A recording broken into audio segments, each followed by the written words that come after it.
Hi everybody, how you doing? Dr. Shook here, and this is another sauna session. Today is June 16th of 2016, and I just wanted to share some things with you guys regarding leaky gut. I want to talk about some supplementations. A lot of people have been asking me questions about what do I think, how can they work on their health? I talk a lot about the approach that we take in my office to determining what's most appropriate for people. And really, in an ideal world, you can get testing done. And really the methodology and the framework that we use is to detect, then to remove and repair. So we detect what's wrong. So most of the people that I see are autoimmune, and the things that we're going to work on are detecting the drivers of the autoimmunity. So we're going to look at foods, environmental chemicals, and chronic infections. And then we're also going to address stress. And that's the ideal way, because then you can come up with a specific plan to help the person. But the problem with that is that financially, some people don't have access to that type of care. And I understand, and I see that, we hear that. But I would tell you that if you're going to invest in your health care, it's one of the best investments that you can make is to invest in your health and figuring out exactly what's going on. I've seen a lot of people be successful with trial and error. I've seen a lot of people spend a lot of basically, waste a lot of time, spend a significant amount of money on trying different things and using a lot of different supplements only to have their conditions progress. So, if you can afford to spend, testing varies depending on what you need, but it can vary from anywhere from $500 to several $1,000s to get the testing. But once you have the testing, you can formulate a very good plan. But for those people that can't, or for people that are in a position where they don't feel like that they have a problem that warrants testing at this point, or they want to try something else, well, then something that might be appropriate for you is to try dietary changes, right? So one of the things I would tell people, probably the easiest dietary change to make, and something you can do immediately to help change your health, is to go gluten-free. And not just a little bit gluten-free, I mean 100% gluten-free. That's a good way to help a lot of people. Some people gluten tends to be an inflammatory protein for a lot of people, especially people with Hashimoto's. So going gluten-free may have a very profound impact on your health and help you. So there's research that's been shown that removing gluten has helped a lot of people that are Hashimoto's. So it's something that I would say that's going to be the easiest dietary intervention to try. And then if you wanted to go a step further than that with just diet, I would say go gluten-free, dairy-free, soy-free, and egg-free. Those are the major dietary proteins in the U.S. that people are consuming in massive quantities on a daily basis that tend to be inflammatory. So if you want to take it a step further, then go, do that type of diet for a minimum of 2 weeks, absolutely 100% strict. And that would be a good approach as well, to just see how much dietary proteins and these a leaky gut could be contributing to your symptoms, and if you have Hashimoto's, to your autoimmunity and promoting your autoimmunity. So that's something that you guys can try. Now, from a supplemental perspective, I utilize supplements in practice. I recommend supplementation temporarily to help people improve their health. But the one thing that I will tell you is that oftentimes less is more. I see people that are the most sick come into my office and they have the most supplements. And here's the thing. If you can be specific and identify what's going on, then you can make changes that you can make more specific changes and not rely on supplements to kind of bridge the gap between what you know and you don't know. And what I mean is, for example, if you do testing and you find out that you react to lettuce, for example, you're reacting to the proteins in lettuce, and I've seen it happen. It's not a common one, but I have absolutely seen that happen. Then, and you don't know this. So let's say you don't have the testing, you don't know that you're reacting to these common things that you would never imagine you would react to. Well, you might, if you're taking, in that case, taking digestive enzymes, right? Someone that doesn't have the testing, they might benefit from digestive enzymes. The digestive enzymes will help them break down their food proteins more thoroughly, and therefore make the food proteins less of an antigen, or less likely to flare up an immune response or to create an immune response, because the digestive enzymes help to break down the proteins more thoroughly. It's a way to help you build tolerance to a food. And so if you don't have testing, that's a good way to help with digestion and possibly help decrease the burden of foods on your immune system. So, when you think about this, dietary approaches are going to be the easiest, but then supplemental approaches, less is more. I use them a lot in practice, but I use them specifically to support physiology that's breaking down. So I get a good history. I have at least some foundational labs. And if we have advanced laboratory testing, like the food sensitivities, environmental chemical reactivity, gut testing for chronic infections or changes in the digestive tract, those are all things, and then nutrient deficiency testing. If I have those, then I can be much more specific as to the person's needs. But even without those, we want to make sure a few things. All right, we want to make sure that the person has the nutrients that they need to carry out normal biochemistry.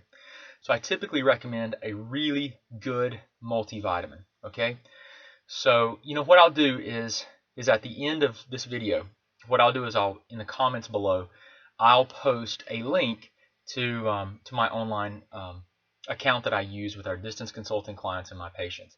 And what you can do is you can create an account, it's free, and then you can go in there and you can look around at the different supplement categories.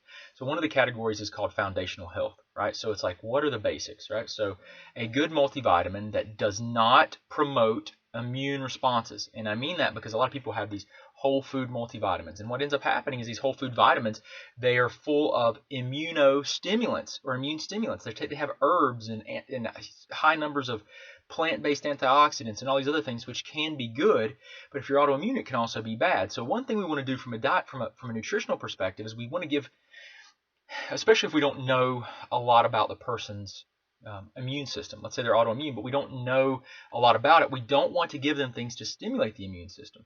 As a matter of fact, we want to try to pull back and give them less, so that we're not stimulating the immune system and potentially promoting the autoimmunity. So let's try to give and only take things that are immune system neutral. Okay, so we might take a multivitamin, and I've got listed in my foundational health category within our online healthcare dispensary. You can look, and so you could click on foundational health and look at the multivitamin that I recommend. And then these are all handpicked by me, the multivitamin. And then you will also see in there an essential fat that I like to use. So an essential fatty acid supplement. So essential fats are extremely important because they're important for hormones. They're important for blood sugar regulation. They're important for the cell membrane. So the outside of the cell, they're very important for the cell to have a normal response. So you're going to see those types of things with the essential fats. And then also what I'll typically recommend is a vitamin D supplement. So with vitamin D, what you want to do there is you just need to make sure that you have, in my case and in my patient base, what I suggest is that people have high normal vitamin D levels. And that's really important because vitamin D helps to regulate the immune system. So as far as my foundational protocol goes, it's going to be changing diet. Let's just say changing diet to reduce if we don't have any testing, to change the burden on the immune system that are potentially coming from foods.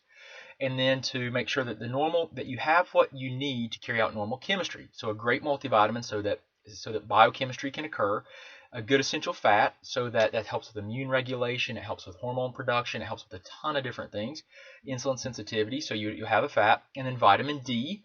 Vitamin D is going to help with numerous immunological processes, but it will help you to have a better regulatory response, which is a key thing with the immune system. It helps to regulate the immune system. So you need to have high normal vitamin D levels. So in the US, the range is 30 to 100 for vitamin D serum blood levels. I like to see people at around 70 to 100. Okay, and sometimes even a little higher is okay, but you have to watch out for vitamin D toxicity. But this is what I might see in my patient in a patient base, and that's just what I might suggest, something like this. Now, that's going to be the foundational approach, right? And I don't recommend that people take that stuff forever, but we have ways to help us determine what's going on with when they might need to wean off of that or stop. And usually it's, once the symptoms are improving, and then we might try to spurt dosing. Okay, so that's another concept that's much more advanced. So I'm just talking about the basics. And then so let's say we're dealing with, we think we have like leaky gut, right? Well, leaky gut can be caused from a ton of different things.